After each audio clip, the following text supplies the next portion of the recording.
Conséquence de cette grève, dans la ville de Ouagadougou, des stations-service à court d'essence, il y en a même qui se sont résignés à fermer par manque d'électricité et ce sont les consommateurs qui paient le plus lourd tribut. Frédéric Etienne Bassenga a fait le constat pour nous. Avenue Babangida, non loin de la Sorbetière, il est 13h45. Cette station qui d'habitude grouille de monde à cette heure est vide. Par la force des choses, les pompistes n'ont nul autre choix que de renvoyer les clients qui ne cessent d'arriver. On a simplement en rupture. Le carburant carrément fini. On devrait recevoir depuis hier. On dit que les transporteurs sont en grève. Donc on n'a rien reçu. Mamadou est à sa 3e station. Il espérait avoir ici de l'essence, peine perdue. Pas facile, hein? Moi, je sais à l'heure actuelle là, où je dois rentrer là. Je sais pas, je peux pas arriver. Il faut repartir dans l'espoir que la prochaine fois soit la bonne. Certains n'ont même plus d'essence.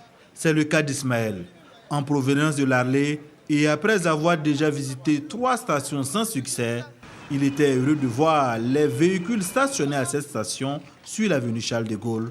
Mais là encore, grosse désillusion. J'ai quitté, qu'on appelle, derrière, j'ai quitté l'Arlé. Quand je venais, en tout cas il restait peu, je soufflais. Et quand je soufflais, ça démarrait un peu. Bon, mais au campus, ça m'a lâché. J'ai fait première station, la station escalier qu'on appelle du campus. J'ai vu qu'il n'y a rien là-bas. J'ai tout fait pour arriver ici. On me dit qu'encore il n'y a pas d'essence. Vraiment, c'est une déception carrément. Monsieur Dabiré est également en panne sèche après avoir parcouru 6 stations d'essence. Assis dans la station où il avait placé tout son espoir, il feuillette son journal en attendant d'être dépanné.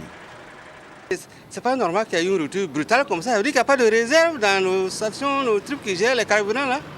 Il doit y avoir quand même une stable de réserve d'une semaine en cas de problème.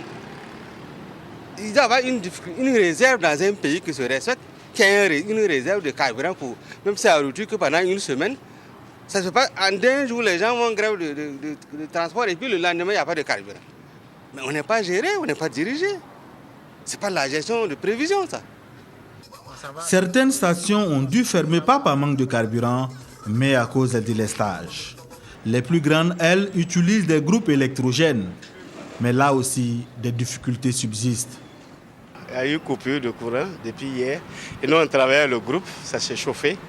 Et vraiment, on a laissé ça au repos, pour au moins se reprendre. Conséquence, les stations où il y a encore du carburant et de l'électricité, comme ici, non loin du rond-point des Nations Unies, c'est la longue file d'attente qu'il faut maintenant gérer.